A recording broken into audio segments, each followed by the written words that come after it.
বিসমিল্লাহির রহমানির রহিম। প্রিয় শিক্ষার্থীবৃন্দ, আসসালামু আলাইকুম। আশা করি তোমরা সবাই ভালো আছো এবং এই স্কুল থেকে বিরতি অবস্থায় থেকে তোমরা ভালোভাবেই লেখাপড়া করতেছো।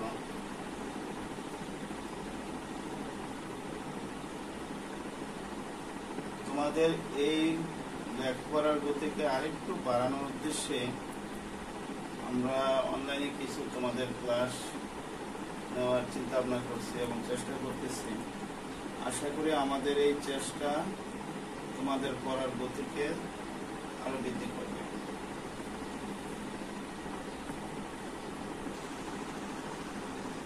পরিসংখ্যান থেকে একটা ক্লাসের চিন্তা ভাবনা করছি দিক নির্দেশনা দেওয়ার জন্য। আমার বিশ্বাস এই বিষয়গুলো যদি তোমরা একটু খেয়াল করো, এর বাহিরে পরিসংখ্যানের ব্যাপারে তোমাদের আর চিন্তা করার প্রয়োজন হবে না।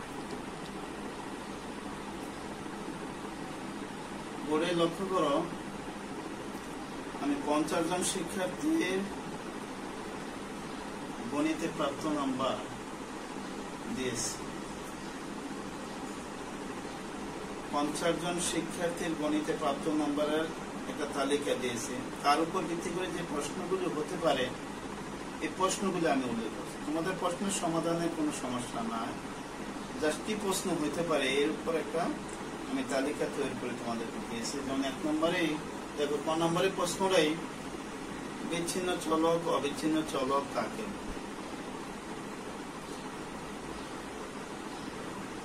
ক নম্বরে দেখো আসতে পারে, ক নম্বরে মদ্যক ও প্রচুরক কাকে বলে।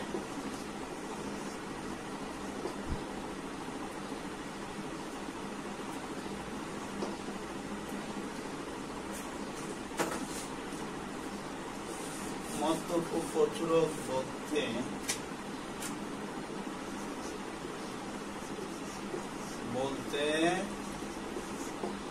কি বোঝায় বলে ভালো হয়। মদ্যক ও প্রচুরক বলতে কি বোঝায়। 2 নম্বরে আসতে পারে তোমার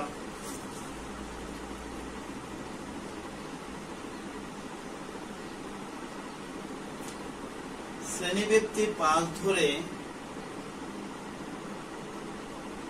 প্রদত্ত উপাত্তগুলোর শ্রেণী সংখ্যা নির্ণয় করো। শ্রেণীব্যক্তি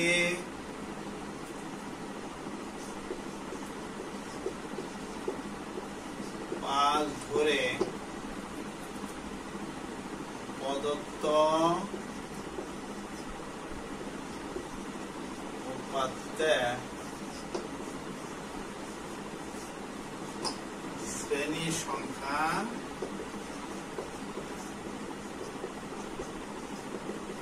নির্ণয় করো। আরো আসতে পারে কেন্দ্রীয় প্রবণতা। কেন্দ্রীয় প্রবণতা কাকে বলে এর পরিমাপগুলি লিখো। পরিমাপগুলো লিখো।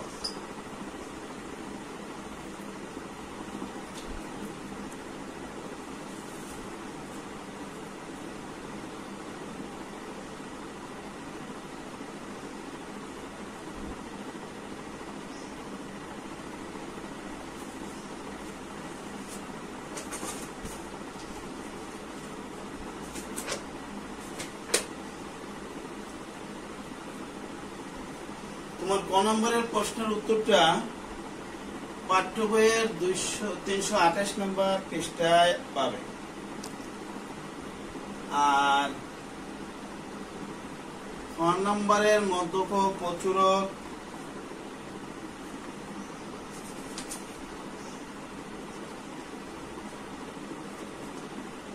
এটা আমার লিখলে ভালো হবে।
খ নম্বরের উত্তরটা 336 পৃষ্ঠা এবং 337 পৃষ্ঠা, 336 এবং 339 পৃষ্ঠা।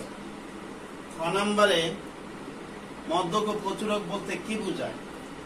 337 এবং 339 পৃষ্ঠা পাবে।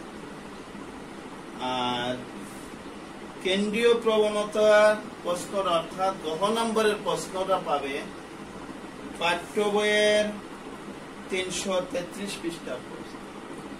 আর গ নাম্বারটা আমাকে লেখা দিতে হবে। আমি গ নাম্বারটা পরে লিখতেছি, আগে প্রশ্নগুলি লিখি। বোঝা যেত না?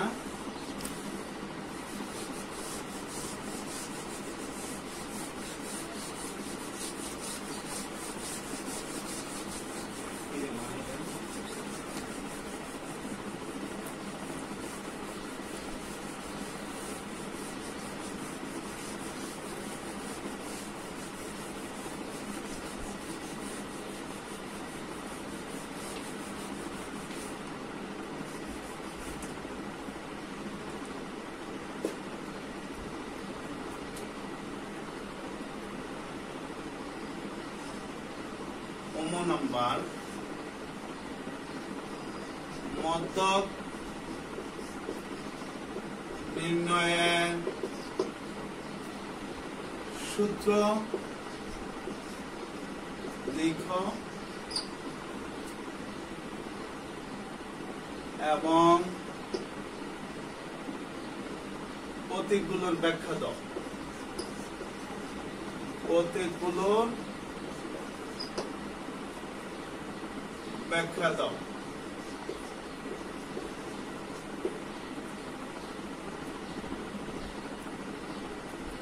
এরকম ভাবে আছে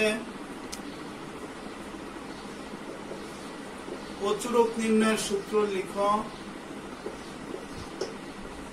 প্রচুরক নির্ণয়ের সূত্র লিখো এবং ব্যাখ্যা দাও।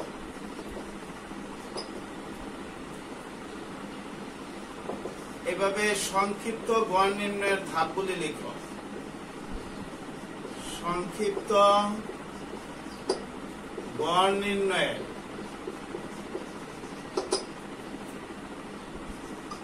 ধাপসমূহ লিখো ও সংক্ষিপ্ত ধাপসমূহ লিখো।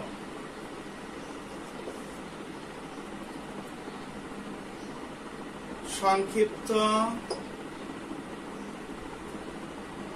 পদ্ধতিতে, সংক্ষিপ্ত না, সংক্ষিপ্ত পদ্ধতিতে গড় নির্ণয়ের ধাপসমূহ লিখো। সংক্ষিপ্ত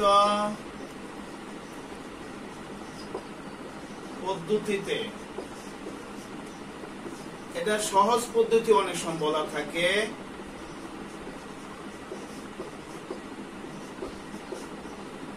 সংক্ষিপ্ত পদ্ধতিতে গড় নির্ণয়ের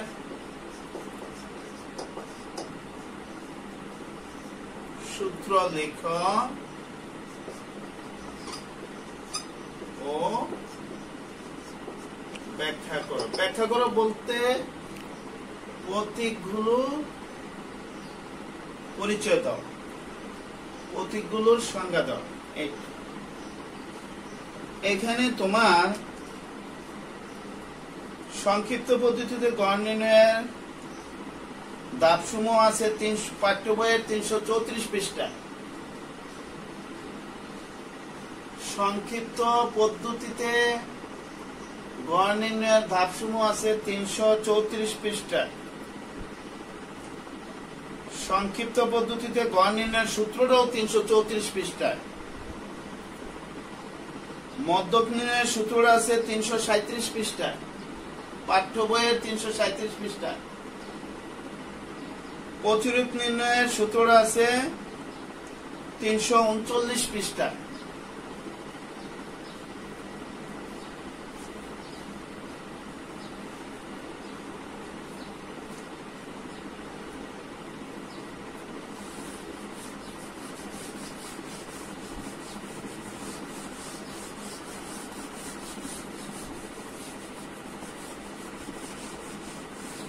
তারপরে প্রশ্ন হইতে পারে এটা থেকে,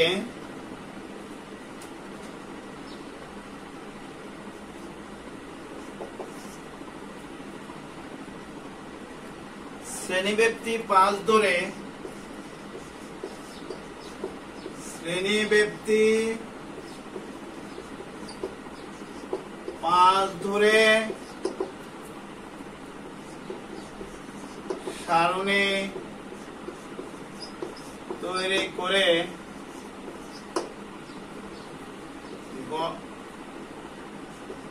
সংক্ষিপ্ত পদ্ধতিতে গড়, মধ্যক, প্রচুরক যে কোনো কিছু হতে পারে নির্ণয় করো। সবগুলো একত্রে আসবে না। ধরো সংক্ষিপ্ত সারণী তৈরি করে সংক্ষিপ্ত পদ্ধতিতে গড় নির্ণয় করো, অথবা সারণী তৈরি করে মধ্যক নির্ণয় করো, অথবা সারণী তৈরি করে প্রচুরক নির্ণয় করো, এরকম আসতে পারে। তারপরে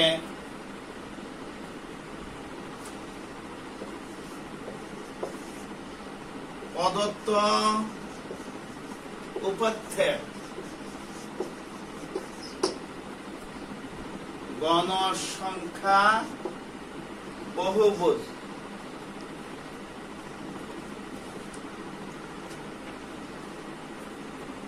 গণসংখ্যা বহুভুজ অঙ্কন করো।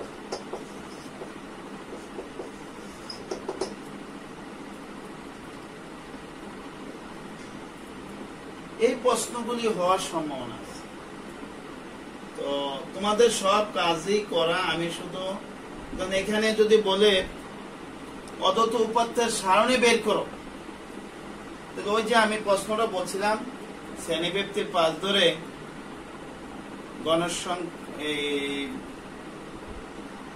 শ্রেণীর সংখ্যা নির্ণয় করো, এখানে প্রচুরক আসা যাবে।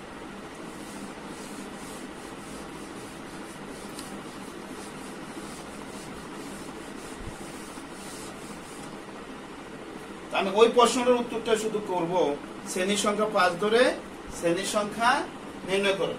সেটা শ্রেণীর সংখ্যা 5 ধরে শ্রেণীর সংখ্যা, শ্রেণী ব্যক্তি 5 ধরে শ্রেণীর সংখ্যা নির্ণয়, শ্রেণী ব্যক্তি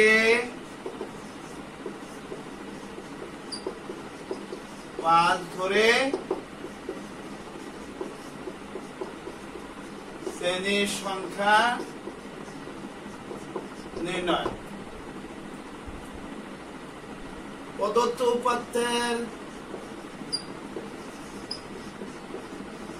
উপাত্তের সর্বোচ্চ সংখ্যা,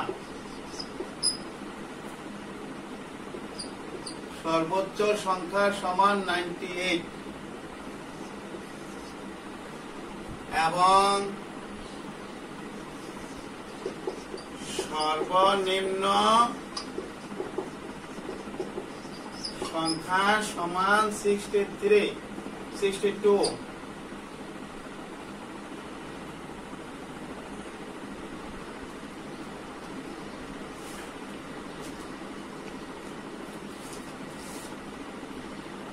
63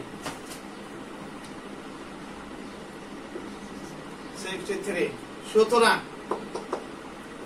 পরিসর সমান সর্বোচ্চ সংখ্যা বিয়োগ সর্বনিম্ন সংখ্যা প্লাস 1 সমান 98 মাইনাস 63 প্লাস 1 সমান 35 প্লাস 1 সমান 36। শ্রেণীবৃত্তে সুতরাং শ্রেণী সংখ্যা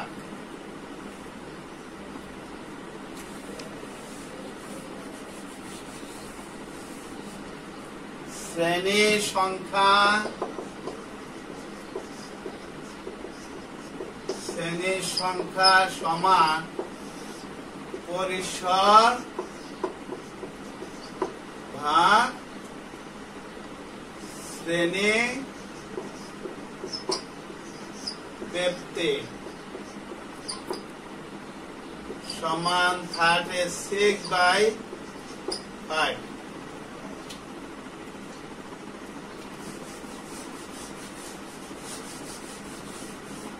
36/5 7.2। শ্রেণীর সংখ্যা তো আর ভগ্নাংশ হইতে পারে না, অর্ধেক তো 3.5টা সংখ্যা বলা যায় না, তাই পূর্ণ সংখ্যায় রূপান্তর করে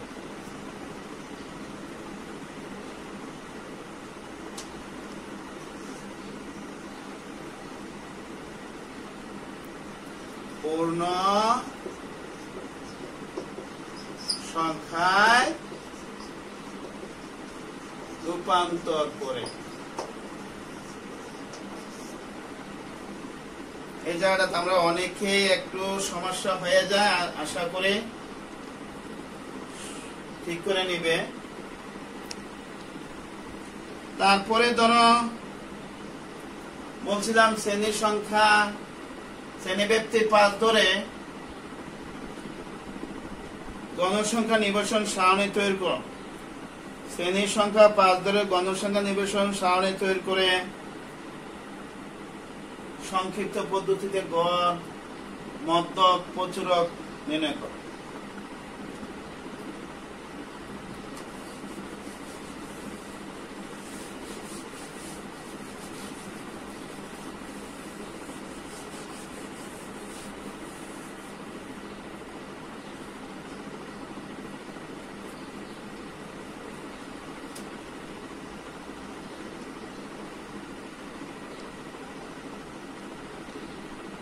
গণসংখ্যা নিবেশন সারণী, গণসংখ্যা নিবেশন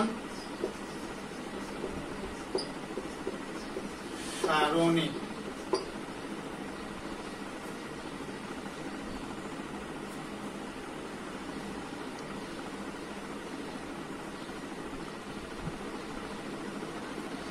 সর্বোচ্চ সংখ্যা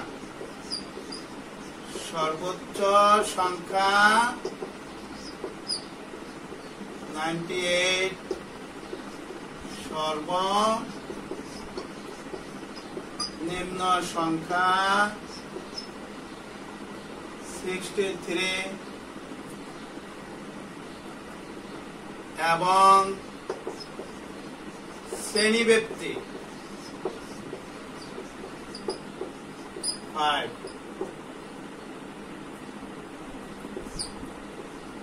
64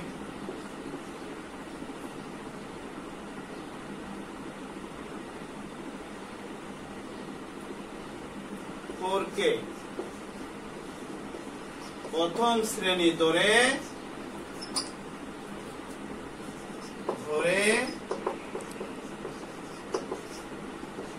সারণী তৈরি করি।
থেকে 94,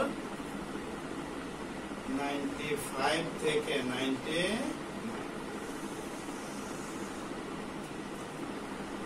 মোট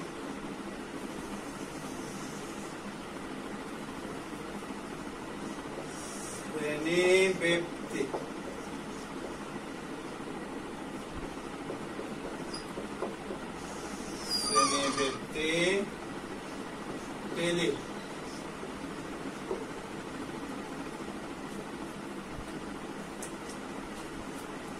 টেলি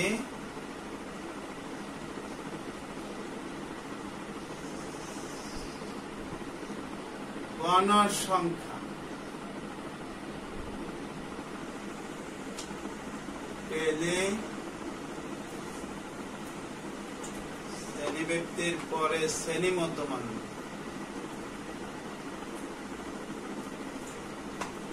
শ্রেণী মধ্যমান শ্রেণী মধ্যমান XI 62, 67, 72, 77, 82, 87, 92, 97 daily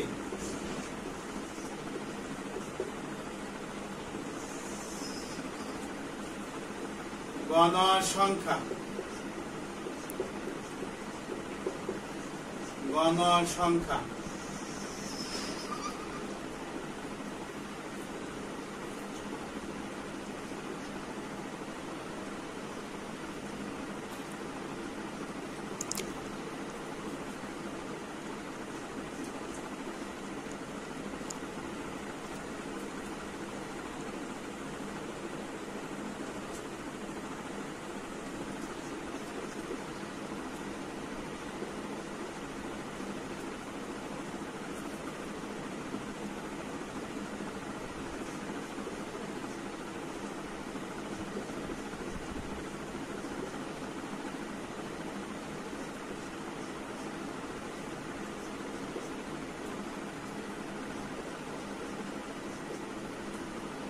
দুই চার 8 12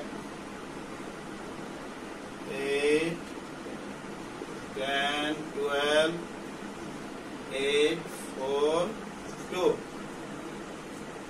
এরপরে আসো ভাববিচ্যুতি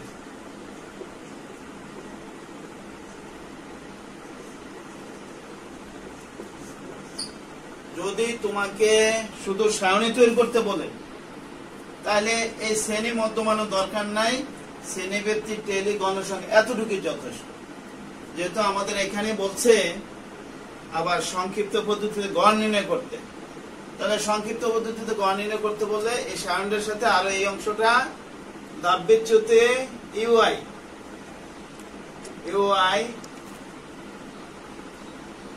সমান xi minus a by h। এখানে h হইল শ্রেণী ব্যক্তি, আর আমরা এখানে সবচেয়ে বেশি গণসংখ্যা এবং মাঝামাঝি আছে 84 হইতে 84 এই শ্রেণীতে। আমরা এটার শ্রেণী মধ্যমানটাকে এ ধরে অনুমিত গড় যাকে বলা হয়, এটার শ্রেণী মধ্যমানটাকে এ ধরে যাকে বলা হয় অনুমিত গড়। আর এই বরাবর শ্রেণী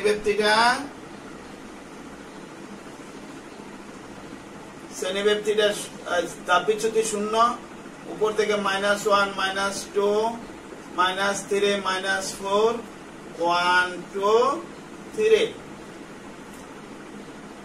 আর ঘনসংখ্যার প্রতীকটা হলো fi।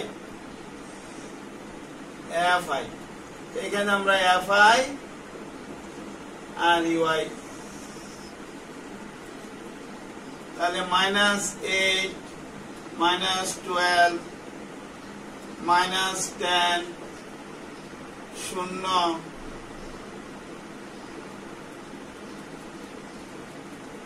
-16 -16 -10 শূন্য 8 8 6 36 46 থেকে 8 16 22 বিয়োগ 24।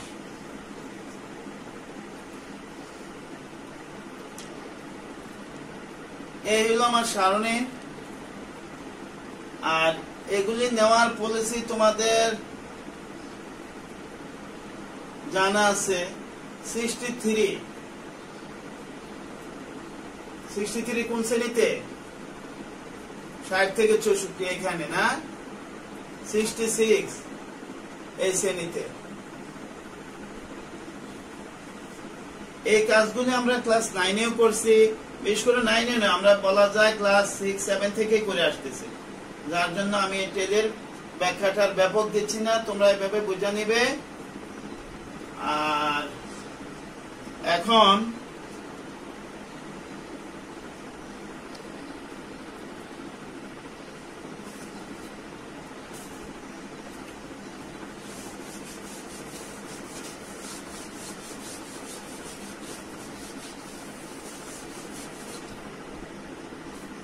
সারণী হতে পাই, সারণী হতে পাই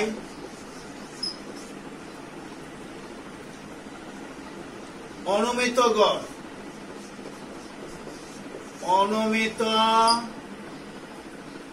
গড় অথবা এটা অনুমিত শ্রেণীর মধ্যবিন্দু গড় এ সব সমান 82। এটা ধরে নেওয়া হয়েছে।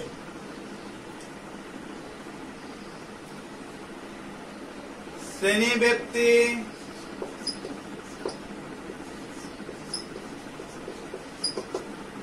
h equal to 5।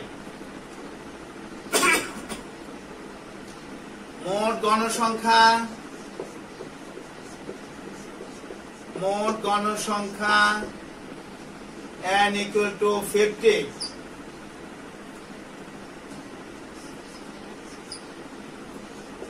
fi ui সমান -24। এগুলি আমরা সারণী থেকে পেয়েছি। এখন আমরা সারণী মুছে ফেলবো।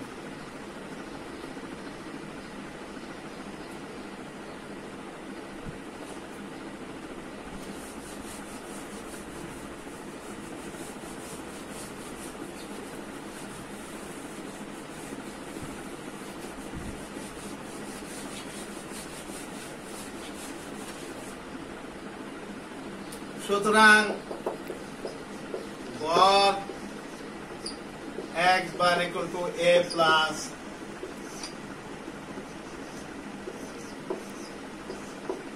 fi ui into h এ হলো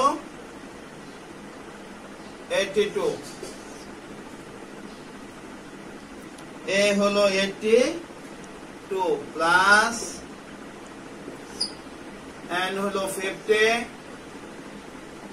minus 24 into 5 82 minus 2.4 79.6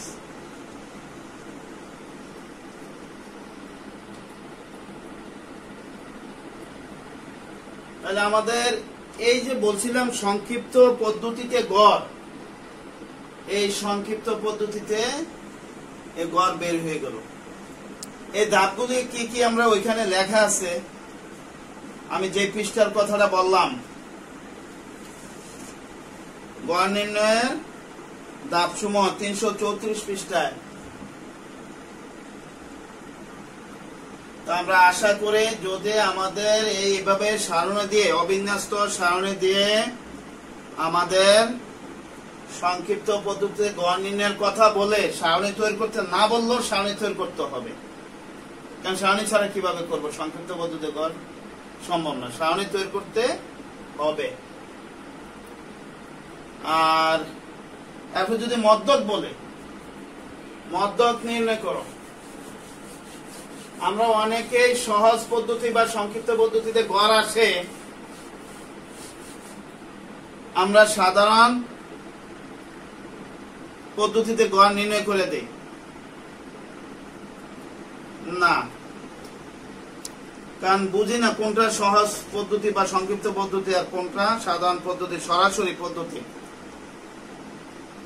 যদি নির্দিষ্ট কোনো পদ্ধতি উল্লেখ না থাকে তুমি যেটা দাও এটাই কারেক্ট, আর যদি পদ্ধতি উল্লেখ থাকে তাহলে ওই পদ্ধতি তোমাকে না ওই পদ্ধতিতেই করতে হবে।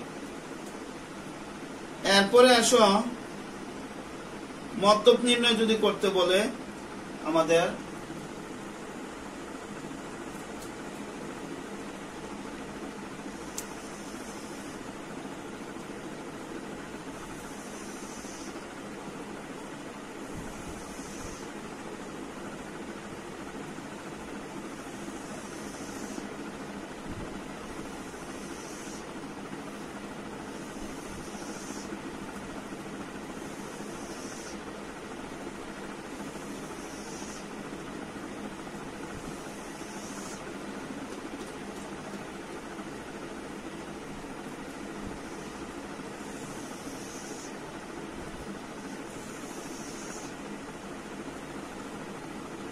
শ্রেণীবৃত্তি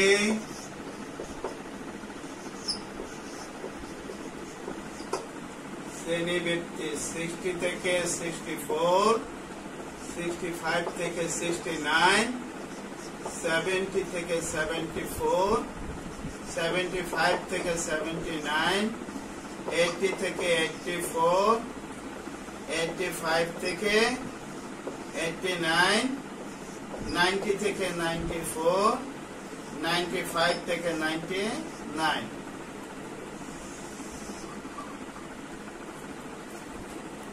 তারপরে গণসংখ্যা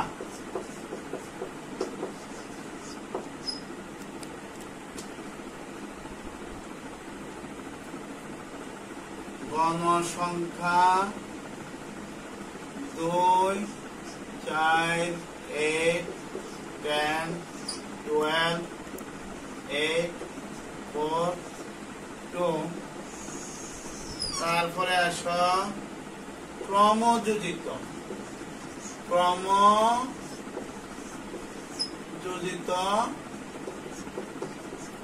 গণসংখ্যা 2, 6, 14,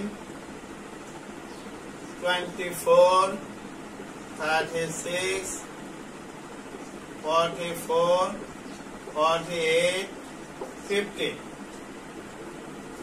n equal to 50 ঠিক এইটা প্রয়োজন আমার সারণী যদি মদ্যক নির্ণয় করতে বলে। এখানে আরেকটা প্রশ্ন আমি বলে রাখি যে যদি ক্রমযোজিত গণসংখ্যার কথা বলে,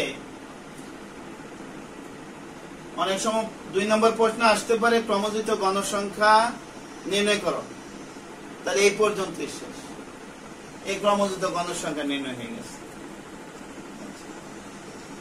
এখন মোট গণসংখ্যা এখানে 50, n equal to 50 মোট গণসংখ্যা। সুতরাং n by 2 equal to 50 by 2 25। সুতরাং এততম পদ হবে মদ্যক। তো 25তম পদ কোথায় আছে? 25তম পদ আছে, তুমি দেখো এখানে আছে 1 থেকে 2তম পদ, এখানে আছে 3য় থেকে 6ষ্ঠতম পদ পর্যন্ত, এখানে আছে 7ম থেকে 14দশ পদ পর্যন্ত, এখানে আছে 15 থেকে 24তম পদ পর্যন্ত, এখানে আছে 25তম থেকে 37তম। তাহলে 25তম পদটা কোন জায়গায় আছে? 80 থেকে 84 শ্রেণীতে 25তম পদ আছে 80 থেকে 84 শ্রেণীতে।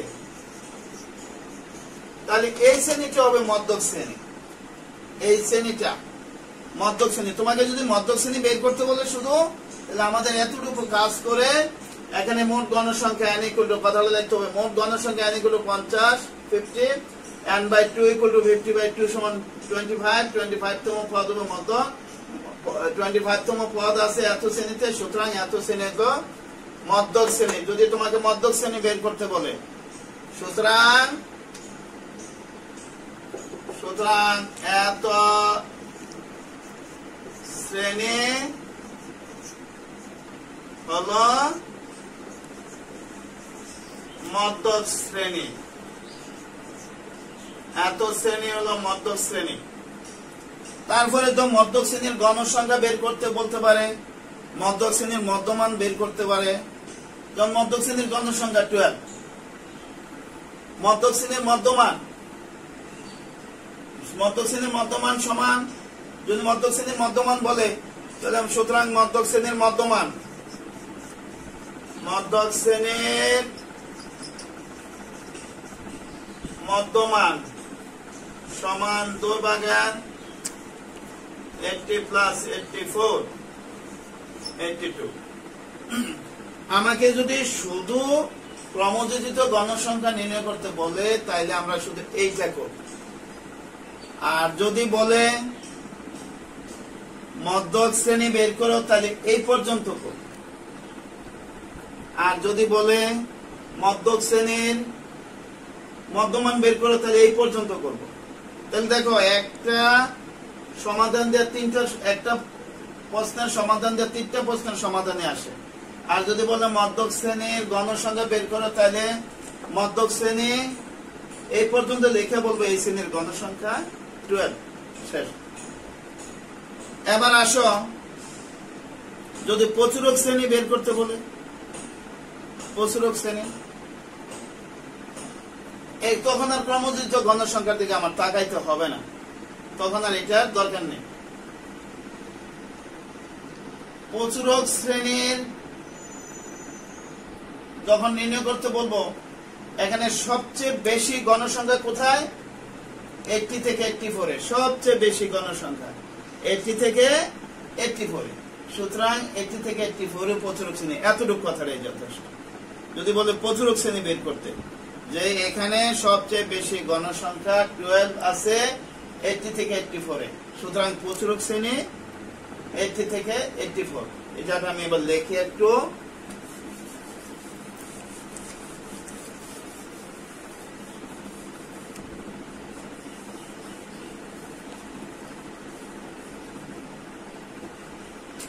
এখানে সবচেয়ে বেশি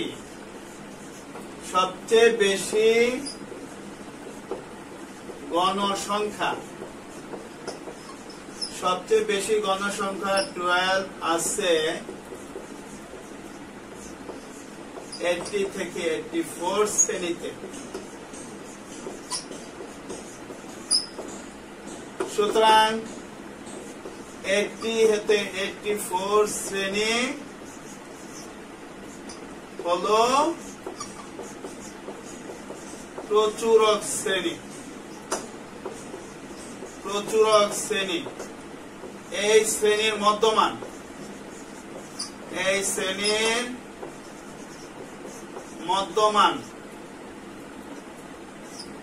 দুভাগে 80 প্লাস 84 সমান 82। তাহলে দেখা যায় আমরা এখানে সারণী থেকে দেখতে পাচ্ছি মধ্যক শ্রেণী আর প্রচুরক শ্রেণী সেম, এবং এটা ম্যাক্সিমাম ক্ষেত্রে হবে 99% এই সারণী থেকে এই অবস্থায় পাওয়া যাবে, ভিন্নতা খুব কমই দেখা যাবে। আচ্ছা, আমরা কিন্তু মধ্যক শ্রেণীর মাঝে কিন্তু মধ্যক নির্ণয়ের কথা বলে এরপরে কিন্তু আসা গেছি অনেক দূরে। তো মধ্যক শ্রেণীর যদি বের করতে বলে, প্রচুরক শ্রেণী বের করতে বলে, মধ্যক শ্রেণীর মধ্যমান, প্রচুরক শ্রেণীর মধ্যমান বের করতে বলে আমরা এইভাবে চেষ্টা করতে পারবো।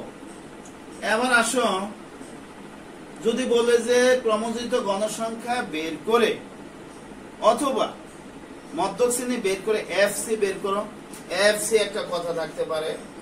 এফসিটার সম্পর্কে আমাদের একটু ধারণা নেই, এটা সংক্ষিপ্ত পদ্ধতিতে প্রশ্ন আসে যে অনেক সময় মধ্যক শ্রেণী বের করে এফসি উল্লেখ করো।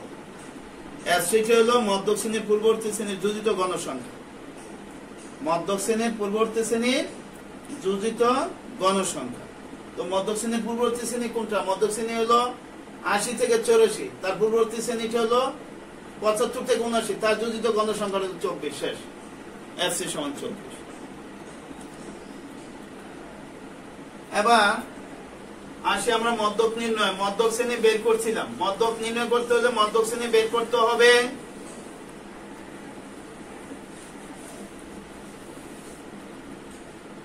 মধ্যক নির্ণয় করতে গেলে মধ্যক শ্রেণী বের করতে হবে আমাদের। তো মধ্যক শ্রেণী কত বের করছিলাম?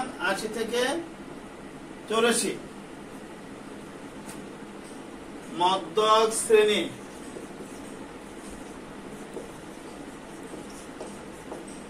হলো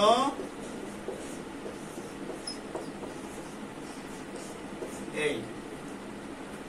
আমাদের ওই যে আগে মধ্যক নির্ণয় করার সময় মধ্যক শ্রেণী বের করছিলাম, মধ্যক বের করছিলাম আমরা এতটুকু আসবো, তারপরে এই শ্রেণীর নিম্ন সীমা। সুতরাং মধ্যক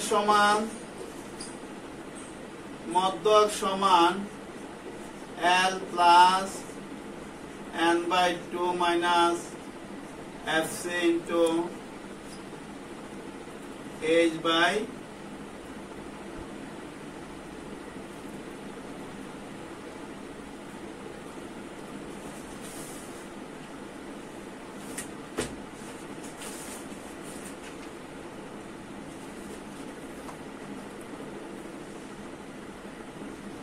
fm। আমাদের এই যে দেখো, আমরা অনেকেই সূত্রগুলি লেখার সময় উল্টাপাল্টা করে রাখি। এখানে দেখো ক্যাপিটাল এফসি আর এখানে স্মল এফএম, এগুলো কিন্তু সর্বজন স্বীকৃত প্রচলিত প্রতীক। এগুলি লেখার সময় আমরা খুব সতর্ক, কোনটা কি নির্দেশ করে। আমাদের কিন্তু এটা সর্বজন স্বীকৃত, এটা আমার নিজের ইচ্ছা মতো প্রতীক দেওয়া হবে না। কোনো জায়গায় আমি যদি এখানে ক্যাপিটাল লিখে এখানে স্মল লিখে হচ্ছে না, কিন্তু খেয়াল করবো আমরা। এখানে L equal to, Lটা কি? L equal to মধ্যক শ্রেণীর নিম্ন সীমা 80, FC equal to মধ্যক শ্রেণীর প্রচুরক শ্রেণীর মধ্যক শ্রেণীর পূর্ববর্তী শ্রেণীর যোজিত গণসংখ্যা, FM equal to মধ্যক শ্রেণীর গণসংখ্যা, H equal to শ্রেণীব্যাপ্তি। সুতরাং মধ্যক সমান 80 প্লাস 25 মাইনাস 24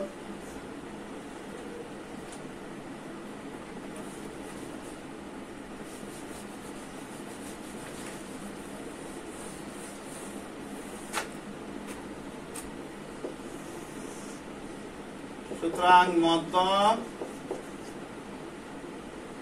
সমান 80 প্লাস 25 minus 24 into 5/12 সমান 80 plus 5/12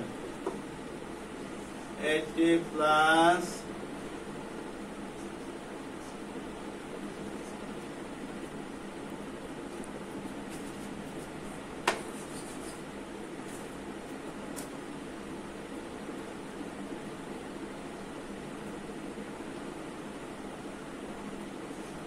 0.43 80.1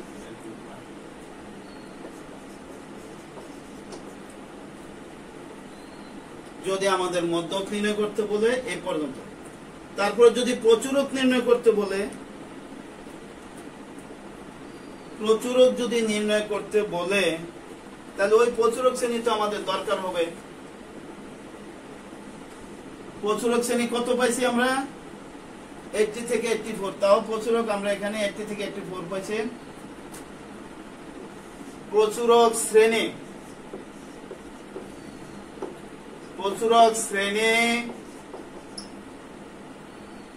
হলো 80 হতে 84। সুতরাং প্রচুরক সমান L plus F1 by F1 plus F2 into H। এখানে L হলো প্রচুরক শ্রেণী নিম্ন সীমা, এখানে L equal to প্রচুরক শ্রেণী নিম্ন সীমা 80, F1 equal to প্রচুরক শ্রেণীর গণসংখ্যা তার পূর্ববর্তী শ্রেণীর গণসংখ্যা, প্রচুরক শ্রেণীর গণসংখ্যা তার পূর্ববর্তী শ্রেণীর গণসংখ্যা, F2 হলো প্রচুরক শ্রেণীর গণসংখ্যা তার পরবর্তী শ্রেণীর গণসংখ্যা, আর H হলো শ্রেণীব্যাপ্তি, Hটা শ্রেণীব্যাপ্তি। সুতরাং মধ্যক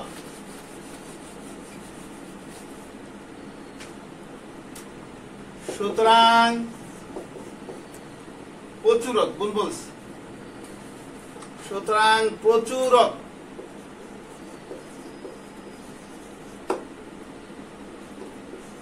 L plus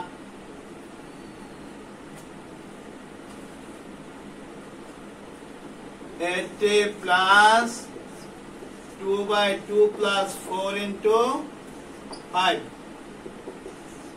80 plus 10 by 6, 80 plus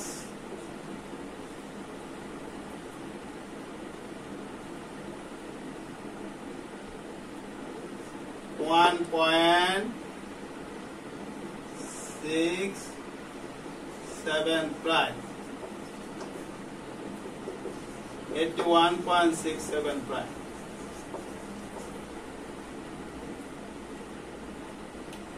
তো আমরা আশা করি যদি আমাদের পরিসংখ্যানে অবিন্যস্ত তথ্য দেওয়া থাকে আমরা এটা থেকে সারণী তৈরি করতে পারবো, সংক্ষিপ্ত পদ্ধতিতে গড় তৈরি করতে পারবো, মধ্যক নির্ণয় করতে পারবো, প্রচুরক নির্ণয় করতে পারবো। তবে সারণী তৈরি করতে না বললেও সারণী তৈরি করে নিতে হবে, কারণ সারণী তৈরি ছাড়া এগুলি সংক্ষিপ্ত পদ্ধতিতে গড় বা মধ্যক প্রচুরক সাধারণত চায় না, এগুলা নিম্ন ক্লাসে। যদিও সরাসরি আমরা তথ্যগুলিকে মানের ক্রমানুসারে বিন্যস্ত করে মধ্যক প্রচুরক নির্ণয় করতে পারি, এগুলি নিম্ন ক্লাসের জন্য, আমাদের এই ক্লাসের জন্য নয়। যদি আমাদেরকে বলে যে মদ্যপ নির্ণয় করো বা প্রচুরক নির্ণয় করো, তাহলে আমরা শ্রেণীব্যক্তি উপযুক্ত শ্রেণীব্যক্তি ধরেই শ্রেণী, আর যদি উপযুক্ত শ্রেণীব্যক্তি ধরে আমরা শ্রেণী গণসংখ্যা নির্বাচন সারণী তৈরি করে আমরা এগুলি নির্ণয় করব। আর যদি উপযুক্ত শ্রেণীর কথা না বলে নির্দিষ্ট করেও বলতে পারে, তাহলে যেটা নির্দিষ্ট করে দেওয়া থাকে এটাই বলবো। আর আমাদের এখানে কিন্তু আমাদের তথ্য শুরু 63, কিন্তু আমি ধরছি 60 থেকে। আমরা এমন ভাবে সারণীটা তৈরি করব যাতে প্রথম উপাত্তটা প্রথম শ্রেণীতে থাকে, শেষ উপাত্তটা শেষ শ্রেণীতে থাকে। এটা আমরা একটু খেয়াল করব। তো আজকে আমি এর মধ্যে সীমাবদ্ধ থাকি। আমি আরো একটা পরিসংখ্যানের উপর, আজকে তো আমরা অবিন্যস্ত তথ্য থেকে কি কি প্রশ্ন হইতে পারে আমি তোমাদের একটু লাইট আইডিয়া দিলাম।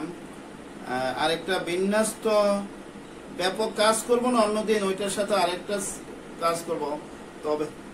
তবে বিন্যস্ত তথ্য থেকেও তো আমাদের বিভিন্ন প্রশ্ন চাইতে পারে, ওইটাও আমরা আলোচনা করব আর একদিন সামনে। তো আজকে আমি যে কথাগুলি বললাম, আশা করি তোমরা এগুলা খেয়াল করবে। খেয়াল করে তার মধ্যে যদি তোমাদের কোনো প্রশ্ন জাগে যে বোঝো নাই, আমার কথা বুঝতে অসুবিধা হয়েছে, এমন যদি কোনো তথ্য থাকে, তোমরা আমার সাথে যোগাযোগ করবা। তোমাদের এই সিলেবাসে ডায়েরিতে আমাদের মোবাইল নাম্বার আছে। আর তোমরা মনে করো না যে এই পরিস্থিতির মধ্যে হয়তোবা আমাদের সময় পার হয়ে যাবে, আমাদের পরীক্ষা নাও হতে পারে, না, সব কিছুই হবে, সময় সুযোগ হবে, কোনো কিছুই বাদ যাবে না। এই জন্য তোমরা সিরিয়াস থাকবে। হঠাৎ করে দেখা যাবে যে স্কুল খুললে বলবে যে 15 দিনের মধ্যে পরীক্ষা বা 1 সপ্তাহের মধ্যে পরীক্ষা, তখন কিন্তু তোমরা গুছাইতে পারবে না সাথে সাথে। এই জন্য আমার পরামর্শ রইল, তোমরা সব সময় প্রস্তুত থাকবে, সব সময় সিরিয়াস থাকবে। শোনো, প্রতিকূলতা আল্লাহ দিছে, আল্লাহ প্রতিকূলতা নিবে, হ্যাঁ, কিন্তু আমরা তো আমাদের স্বাভাবিক কর্মকাণ্ড ছেড়ে দিতে পারি না। না ছাত্র, তোমরা ছাত্রের প্রধান কাজ কি? প্রধান কাজ হলো লেখাপড়া।